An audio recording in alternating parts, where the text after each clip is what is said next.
Syllabus question आ गया। ये बात क्लास 1 में पढ़ने वाली एक बच्चे की माँ अपनी सहेली से बोल रही थी। मैं अपने बड़े बेटे को लाने के लिए स्कूल गई थी और वेटिंग एरिया में वेट कर रही थी उसके आने का।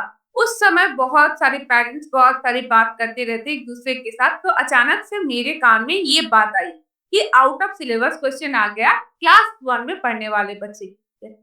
जब मैंने ये बात को सुना, मुझे थोड़ा-सा लगा कि क्या हम अपने बच्चे को सही तरीके से पढ़ा रहे हैं?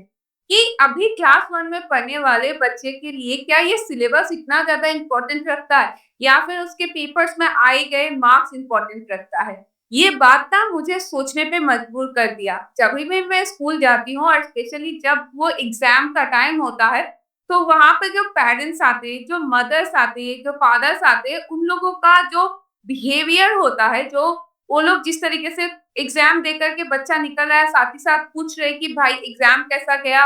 कितना मार्क्स तुमने अटेंड किया? कितना मार्क्स तुमने अटेंड नहीं किया? ये जो मैंने पढ़ाया था, ये वाला आया था एग्ज़ाम में? ये वाला जो पूछा था मैंने, ये क्या तुमने लिख पाए हो? ये स्पेलिंग तो तुम्हारा एक मिस्टेक नहीं हुआ ना? ये सारी बातों को मैं बहुत दिनों से सुन रही हूँ क्योंकि मेरा बड़ा बेटा क्लास 2 में पढ़ता है, अभी क्लास 3 में जाने वाला है। पर ये बात मैं बोलना चाहती हूँ हर एक पेरेंट्स को या फिर हर ऐसे इंसान को जिनके घर में छोटे से बच्चे हैं या कोई प्राइवेट ट्यूशन पढ़ाता है, ऑनलाइन पढ़ा रहा है, ऑफलाइन पढ़ा रहा है, चाहे कुछ भी पढ़ा रहे, कैसे भी पढ़ा रहे, मैं उन हर एक इंसान को मैं बोलना चाहती हूँ कि देखिए, इस सोच के साथ ना हमारा बच्चा जो है वो पढ़ने-लिखने में चाहे कितना भी अच्छा होगा, वो सिर्फ रट्टा मार के ही अच्छा मार्क्स लेकर के आएगा। हाँ, हो सकता है कि वो बहुत समझदार भी हो, समझ के भी लेकर के आए। पर क्लास 1, 2, 3, 4 क्या ये जो साल होते हैं, अप टू 6 तक, ये सब क्या सिलेबस के अंदर में किसी बच्चे को जगह देना चाहिए?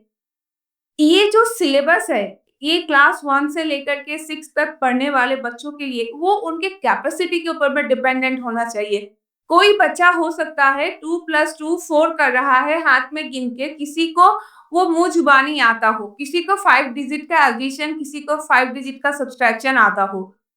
किसी को हो सकता है कि 2 डिजिट्स का करने में भी बहुत ज़्यादा डिफ़िकल्टीज़ आता हो।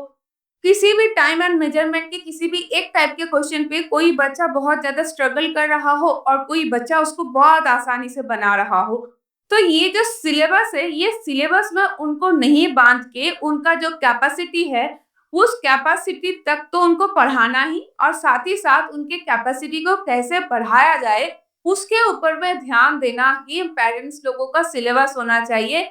जब तक आपका बच्चा एक लेवल तक नहीं चला जाता। मेरा मानना है क्लास 7 के बाद से आप अपने बच्चे को थोड़ा बहुत बोल सकते हो कि हाँ भाई पढ़ लो, सिलेबस आ रहा है क्योंकि क्लास 10 के बाद बोर्ड एग्ज़ाम्स आते हैं। बोर्ड एग्ज़ाम्स के बाद सबको करियर के बारे में सोचना ही पड़ता है। तो उस टाइम पे आप बोल सकते हो। लेकिन ये जो साल है अभी तो शुरू हो जाता है एलकेजी, अपर केजी, ट्रांजिशन से लेकर के क्लास 6 तक ऐसा फेज़ है जहाँ पे हमें अपने बच्चे को क्या बच्चे का कैपेसिटी बिल्डिंग हमको सिखाना चाहिए कि देखो बच्चा, ये तुम्हारी कैपेसिटी है, अब ये तुम्हारा गोल पॉइंट है, यहाँ पर में तुमको रीच करके जाना है।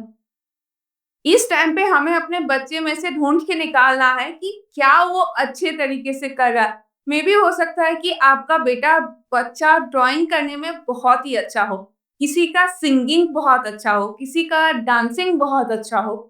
जो उसका जो पैशन जो होगा ना, उसको ढूँढ करके निकालना है इस समय पे और उसको कैसे आप फ्लरिश कर सकते हैं, उस पे ध्यान देना है। ये सिलेबस के अंदर में जो क्वेश्चन स्कूल में पढ़ाया गया, जो मीनिंग दिया गया, उसको ही बस पढ़ाना है, बस उतना ही हमको बताना है। इस तरीके से अगर आप अपने बच्चे को बाँध देंगे अभी से, तो उसका जो माइंड है ना, वो कभी भी खुलेगा नहीं। उसको पढ़ने दीजिए, अपने हिसाब से स्कूल में जो हो रहा है, पर देखिए कि उसका कैपेसिटी, उसके अंडरस्टैंडिंग, उसके लेवल ऑफ थिंकिंग को आप कैसे बढ़ा सकते हैं। तब जाकर के आप अपने बच्चे के हित में कुछ करें। नहीं तो ये क्लास 1-2 के लिए सिलेबस कोई मायने नहीं रखता मेरे हिसाब से। हो सकता है कि मेरी ये बातें कुछ पेरेंट्स को हर्ट किया हो। उन लोगों के लिए एक्सट्रीमली सॉरी। आप जो फॉलो करना चाहते हैं, आप ज़रूर उसी को फॉलो करिए। पर अगर आप भावी पेरेंट्स हैं, भावी ट्यूटर हैं, अगर आप ऑनलाइन ऑफलाइन में क्लासेस चला रहे हैं, तो प्लीज़ एक बार देखिए कि आपके पास जो बच्चे पढ़ने आ रहे हैं या फिर आप जिस बच्चे को भी पढ़ा रहे हैं, उनके आगे वो इस तरीके का बन जाए कि वो बच्चा खुद से पढ़ने लगे, उसको खुद से पढ़ने में उसको इंटरेस्ट आने लगे। बस यही बोलना था आज इस वीडियो के ज़रिए। Thank you so much. फिर मिलेंगे एक नई चर्चा के साथ। तब तक के लिए खुश रहिए, मुस्कुराते रहिए। ओम नमः शिवाय, जय सिया राम।